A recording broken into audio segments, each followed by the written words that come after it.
Hi, I'm Thomas Broadhead. I'm the editor of the Critical Performance edition of the Ives 4 Symphony. And in this video, we're going to talk about the very tricky first page of the second movement, the comedy movement in the symphony. The first page of the second movement is overwhelming when you first view it. There are several polytemporal events taking place in it, and so it may be a puzzle to determine how many assistant conductors are needed to negotiate the forces, if any at all. Let's dissect it, and then we'll determine its requirements as we put it back together again. The main orchestra is in 6/8, and they play 5 measures of that meter across the page at dotted quarter note equals 50. Notice that, except for the basses, all the instruments have fermatas at the end of the 5th measure, constituting a group pause.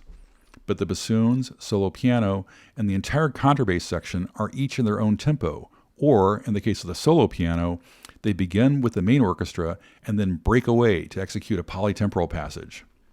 The bassoons are in 7/4, and they play 2 measures of that meter across the 5 measures of 6/8 in the main orchestra.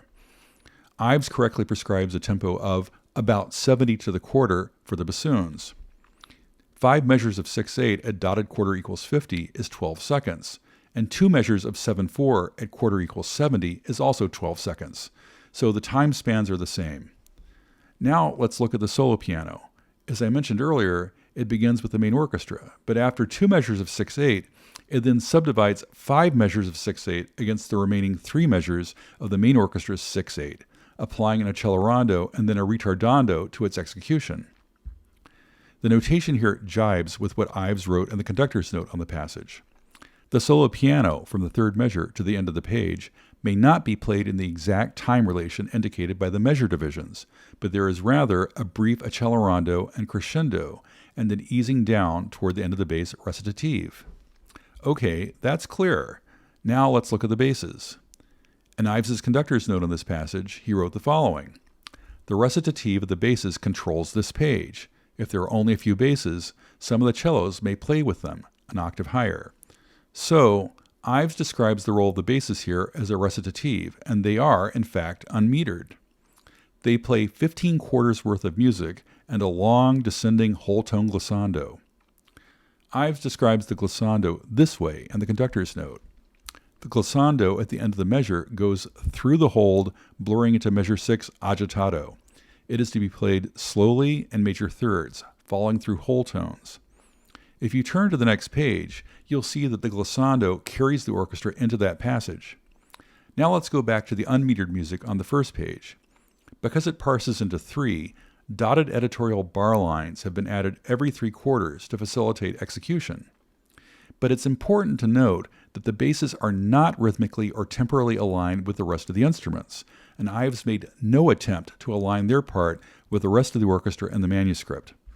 Now, let's look at the parts to each instrument we've just highlighted, and we'll see which ones need special support. Here's the bassoon part, which employs a cue staff to indicate that the main orchestra is playing 5 measures against the 2 measures of the bassoons. The players here may benefit from an assistant conductor beating their quarter equals 70, but once they understand the goal, they may be able to do it on their own without any assistance. I've seen a performance in which the first bassoon beat his bell to the indicated time, with the second bassoon player following along, and it worked. So the bassoon players can take care of themselves during this passage, but they both need to know in advance what they need to accomplish, else they may follow along with the main conductor, which is what usually happens by mistake during the first rehearsal. Here's the solo piano part, which employs the same kind of orchestral cue. The player will likely understand the passage and execute it without any help from the main conductor or assistant conductor. They're just like that. But here's the basses part, which is the one that needs the most attention. Again, as with the other special parts for this passage, the 5 measures of the main orchestra are represented by a cue line below the staff the basses are playing from. Text above it clarifies the intention, with a special emphasis on a suggested tempo the players should take, perhaps quarter equals 65 to 70, so that the players reach the glissando after the main orchestra finishes its material.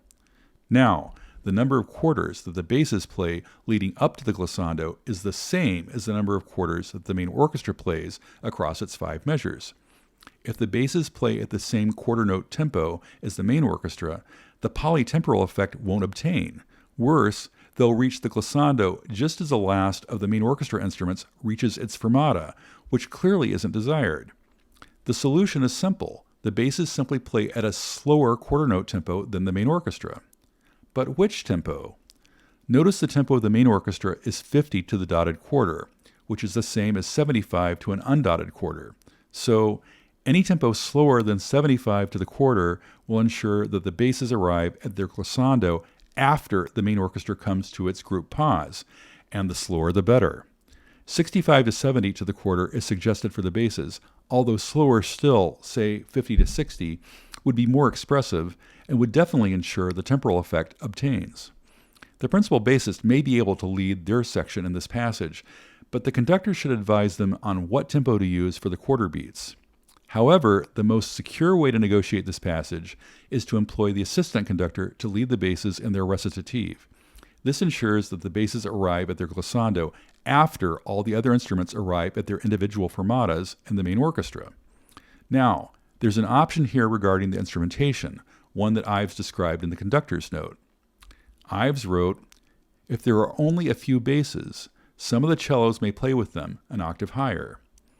A cue for this has been added to the cello part, and I've heard it once, but only in rehearsal. In Lucerne, I had pointed it out to the conductor, Peter Etfish. He tried it in a rehearsal, but he didn't like it, so it wasn't used in the performance. This wasn't in the parts in the 1965 edition, but as you can see, it's available now in the cello parts, so it's something future conductors might want to employ. But lastly, if you followed the other videos in this series, you may wonder why the bass part in the full score wasn't stretched out graphically to show that it finishes after the other players. In this case, it was a practical need to employ the largest staff size possible that aligns all the material on the page accurately. If I had stretched the bass part out to convey this graphically, then a smaller staff size would be required to create that additional space. Here, I've reformatted it to accommodate the extra space.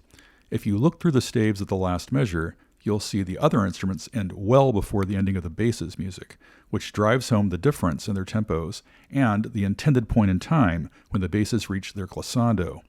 Now, the smaller staff size here doesn't look so bad in isolation, but if you compare it side by side with the non-stretched version, you'll see the staff size is smaller. It has to be smaller to free up the space needed. The non-stretched version really pushes the envelope of what can be read comfortably by a conductor at a standard reading distance. The stretched version is even smaller and therefore more difficult to read, even though it clarifies the temporal effect of the basses better. So, at the time of publication, I chose to use the non-stretched one for readability's sake, but now I almost wish I had chosen the stretched one just to clarify the temporal effect in the basses. But what did Langinger do for this page in the 1929 engraving? Didn't he make it all fit at an even larger size? Well, he did, but he cheated. To make everything fit, he fudged the actual locations of the smaller internal rhythms as they should be found in relationship to small rhythms on the other staves. This was a necessary compromise between legibility and accuracy, and the total effect is clear in his work, so the lack of accuracy can be forgiven. But in performance, there's no cheating on the execution of the polytemporal parts on this page. If the players don't play their parts at the right tempos, the opening of the comedy movement won't be off to a good start.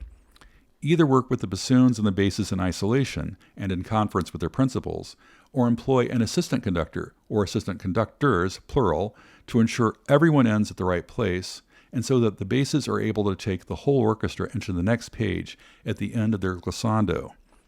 Let's close by listening to our recent recording of this passage. The solo piano really predominates in this recording, which is great. It represents the train bells of the Celestial Railroad and the movement's program. But at the end, you can really hear the tremolo glissando and the basses that takes the entire orchestra into the next passage.